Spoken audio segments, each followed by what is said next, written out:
თქვენი დაბადების ადგილი გახსოვთ? მე ძალიან და მენატრებად დღემდე. აი ახლა მე მივუყვები ჩემი სოფლის გზას. უბრალოდ აი ეს მარცხნივ ჩემი ეზოა.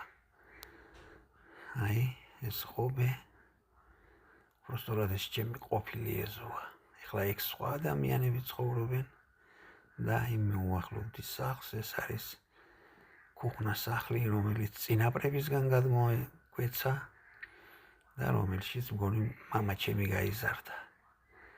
აი უახლოვდებით, რა თქმა უნდა, კარგი დამოშეცვლილია, მაგრამ აქ მაინც ყველაფერი ნაცნობია. აი ეს ჭიშკარი ცხონებულმა მამამ დაკიდა ჯერ კიდევ ეს სახლი და გვერდში ქუხნა სახლი, რომელიც თქვენს მონამორჩილს ისლით გადახურული ახსოვს და მახსოვს როგორ გადახურა შემდეგ ის მამამ ყავრით და ბოლოს ეგრეთ წოდებული შიფერით. აი გულის საოცრად მიცემს, როდესაც აი აქ ხვდები თვალწინ წარმომიდგება ჩემი ბავშვობა, ჩემი სიყმაწვილე. აქედან დავდიოდი სკოლაში. აი ეს ქუხნა სახლი, რომელიც ალბათ 150 წლისაა. გამოიწერეთ ჩემი არხი. უღმესი მადლობა ყველას.